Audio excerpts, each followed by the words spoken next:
오병이어 사건이죠. 오병이어 사건은 누구나 잘 알고 있는 사건입니다. 그런데 이런 사건을 성경은 표적이라고 이야기하고 있습니다. 2절에도 표적이라는 단어가 등장하고 14절에도 표적이라는 단어가 등장하죠. 처음 표적, 마지막에도 표적 이렇게 돼 있죠. 표적은 그 자체로도 의미가 있지만 다른 것을 증명해 보이기 위해서 나타내는 사건을 표적이라고 그러죠. 뭔가를 증명해 보이려고 이런 표적을 보여준다 이런 거죠. 표적은 그 자체로도 의미가 있지만 본래의 목적은 다른 무언가를 증명해 보이는 거죠. 예수님이 오병이어의 사건을 통해서 드러내고자 하는 사실이 존재하는 거죠. 그렇잖아요. 오병이어 사건 그 자체가 아니라 그 사건을 통해서 드러내고자 하는 것이 따로 존재하는 거죠. 큰 틀로 보자면 예수님이 하나님의 아들 그리스도이심을 증명해 보이는 거죠. 그 표적이죠. 그러나 흐름적으로 보자면 이제 요한복음 6장 뒷부분으로 넘어가면 22절에 보면 22절부터 보면 생명의 떡이라는 내용이 등장합니다. 예수님이 생명의 떡임을 증명해 보이기 위해서 전초적인 사건으로 이 오병이어의 사건을 행하신 거죠. 우리의 삶에 어떤 사건이 일어났어요? 그러면 그 사건 자체로 의미를 지닐 수가 있습니다. 그러나 하나님께서 그 사건을 통해서 우리를 깨우치시고 가르치시고자 하시는 목적이 따로 존재할 수도 있는 거죠. 그 사건을 통해서 나에게 말씀하고자 하는 것이 있는 거죠. 나를 깨우치시고자 하시는 것이 있는 거죠. 그런데 우리가 그 사건 자체에 머물러 버릴 때가 있습니다. 사건을 통해서 무언가를 깨달아야 하는데 사건 자체에 머물게 되는 거죠. 15절에요.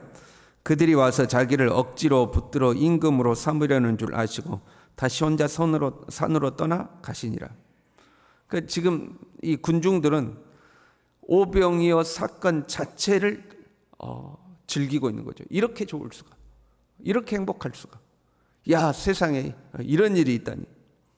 이제 이 예수님이 왕이 되면 먹고 살 걱정은 없다. 그 사건 자체에 만족해서 예수님을 임금으로 삼으려고 하는 거죠. 예수님은 땅에 얽매여 있는 우리를 해방시키기 위해서 이 땅에 오신 거잖아요. 육신의 떡 말고 생명의 떡, 영적인 떡, 참 떡으로서 이 땅에 오신 거죠. 그런데 사람들은 그 육신의 떡을 위해서 예수님을 임금으로 삼으려고 하는 거예요. 예수님은 육신의 떡이 아니라 생명의 떡이신 예수님을 영접하기를 원하는데 육신의 떡을 맛보고 이렇게 좋을 수가, 먹고 살 걱정 없다 이제는. 다 먹고 나면 또 오병이어 기적, 또 오병이어 기적 베풀면 되잖아요. 이렇게 좋을 수가 있냐? 먹고 사는 문제는 이 예수님 때문에 해결이다. 예수님을 임금 삼으려고 하는 거죠. 예수님이 우리의 삶에 어떤 문제가 찾아왔을 때 우리가 예수님께 도움을 구하잖아요. 그럼 예수님이 우리의 문제를 도와주시고 해결해 주시기도 하죠. 그때 우리가 예수님을 왕이라고 부르잖아요. 예수님은 나의 왕, 주님은 나의 왕이십니다. 주님이 나를 통치하시고 다스려 주십시오 하고 예수님을 부르잖아요. 그래서 예수님께서 우리의 기도를 들으시고 우리의 문제를 해결해 주실 때가 있죠. 그때는 우리의 먹고 사는 문제를 해결해 주시는 그 수준이 아닌 거죠. 예수님께서 우리의 문제를 해결해 주실 때는 그래, 먹고 사는 문제 속에 네 그대로 머물러 있으라 그런 것이 아니고 진정으로 예수 그리스도를 구주로 영접하고 땅의 것을 위하여 살지 아니하고 하늘의 것을 위하여 살고 육신을 쫓지 않고 영을 쫓는 사람이 되라고 우리에게 다가오시는 거죠. 그런데 우리는 그 땅의 문제를 해결해 주시는 주님만을 필요로 할 때가 있는 거죠. 주님 감사합니다. 주님이 이 문제를 해결해 주셨으니까 앞으로도 또 문제가 있으면 또 해결해 주시고 또 배고프면 또 오병이어 해 주시고 또 배고프면 또 오병이어 해 주시고 주님이 나의 왕이십니다. 이렇게 되는 거죠. 그래서 예수님을 왕으로 모시는 것이 우리를 오히려 육적인 사람으로 만드는 거죠. 그러잖아요. 지금 예수님 쫓아가는 군중들은 그 먹고 사는 문제 그것 때문에 예수님 쫓아가는 거예요. 육신의 욕망, 욕심 때문에 예수님을 쫓아가는 거죠. 예수님을 임금으로 삼으려는 그 목적이 지극히 육적인 거예요. 예수님을 임금으로 삼으면서 더 육적인 사람이 되어가고 있는 거죠. 2절에요. 큰 무리가 따르니 이는 병자들에게 행하시는 표적을 보았음이로라. 예수님을 따르는 이유가 그 병자 고치는 표적 때문이었어요. 그런데 이제 오병이어의 기적을 경험하고 나서는 예수님을 임금으로 삼으려는 이유가 자기 먹고 사는 배부르기 때문인 거죠. 표적 그 자체의 목적이 있지 않다고 말씀드렸죠. 그 표적을 통해서 뭔가 다른 것을 증명해 보이시고 다른 것을 말씀하기 위해서 표적이 있는 거거든요. 그러니까 표적이 되려면 그 표적을 통해서 이루고자 하는 그 목적에 도달해야 그게 진짜 표적이 되는 거죠. 백성들은 표적 자체에 머물러 있는 거예요. 먹고 배부른 것 그 자체에 머무르고 있는 거죠. 우리 교회 안에도요, 현대의 교회 안에도요, 표적이 신앙의 목적인 사람들이 있죠. 병 낫는 것, 물질의 문제 해결되는 것, 자녀의 문제 해결되는 것, 그걸 목적으로 하는 거죠. 그것 때문에 예수님 쫓아다니는 거예요. 그것이 다 나쁘다고는 할 수는 없습니다. 우리의 삶에는 여러 가지 문제들이 다가오고, 그런 문제들이 다가오면 우리는 주님의 도움을 필요로 하죠. 하나님의 은혜를 필요로 합니다. 또 신앙생활 처음 시작할 때는 그런 것들 때문에 주님을 찾죠. 병들어서 예수님 만나러 오고, 삶에 무거운 짐이 있어서 예수님 만나러 오기도 하죠. 그런데 시작은 그렇게 했다고 할지라도 그러한 문제를 경험하면서 그 문제를 발판으로 더 넓은 세계로 갈 수 있어야 되는 거죠. 현재 내게 주어진 문제를 발판으로 다음 세계로 넘어갈 수 있어야 되는 거예요.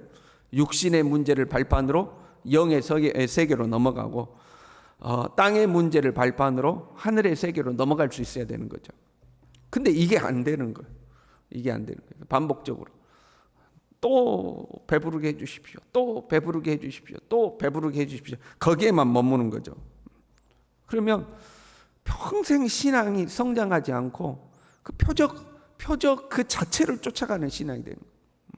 병 고치고 배부르고 문제 해결해 주고, 그래서 예수님이 나의 왕이 되시는 거예요. 우리의 삶에 필요해요. 그런 주님의 은혜, 우리를 치유하시고 고치시고 채우시는 하나님의 은혜가 필요해요.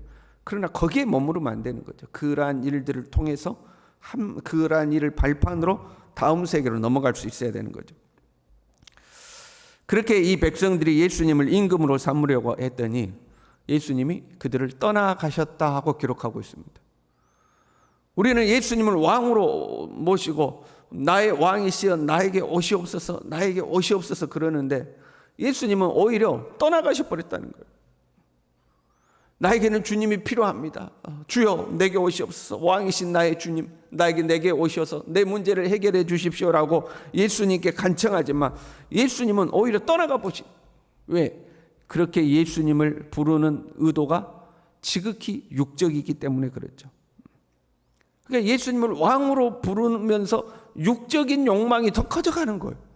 그래 예수님이 오실 수가 없죠. 예수님을 통해서 영의 사람이 돼야 되는데 예수님 때문에 더 육적인 사람이 되니까 오히려 예수님이 떠나가셔버리는 거예요. 우리가 그래도 신앙생활을 좀 했잖아요. 그렇잖아요.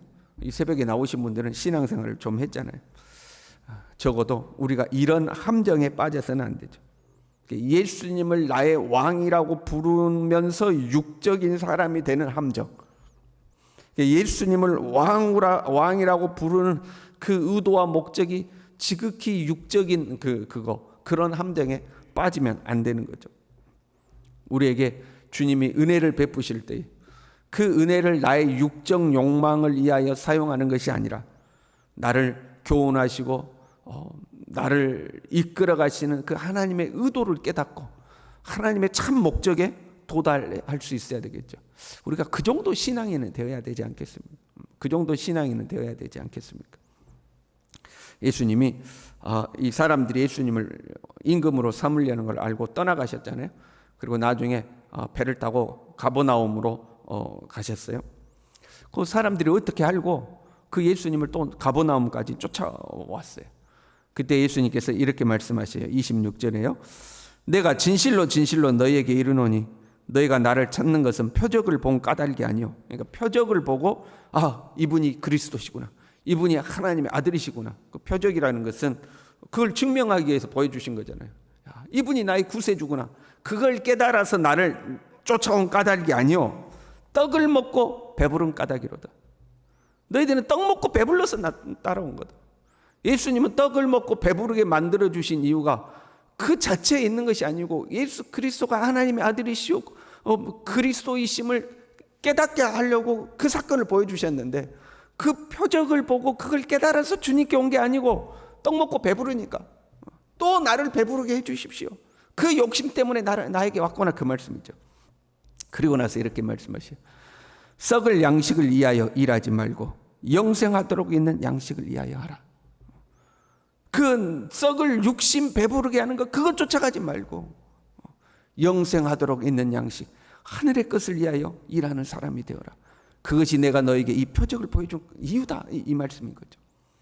저와 여러분이 썩을 양식을 위하여 일하지 아니하고 영생하도록 있는 양식을 위하여 일하는 사람, 육신의 욕망에 갇혀서 예수님을 믿는 것조차도 내 육신의 욕망을 채우기 위한 그러한 신앙의 수준이 아니라 주님이 원하시는 대로 그러한 것들을 발판으로 더 넓은 하나님의 세계, 영의 세계로 더 성장해가는 저와 여러분 될 수 있기를 바랍니다. 기도하겠습니다. 주님, 예수님을 우리가 주님이라고 부르고 때로는 왕이라고 찬양하고 그렇게 하지만 정작 예수님을 나의 왕, 나의 주인으로 모시는 이유가 어떻게 하면 더 떡 많이 먹고 배부를까? 어떻게 하면 내 삶에 문제 없이 그냥 평안하게 풍요롭게 살아갈까? 혹시 그러한 욕망 때문에 주님을 왕이라고 부르고 있지는 않습니까?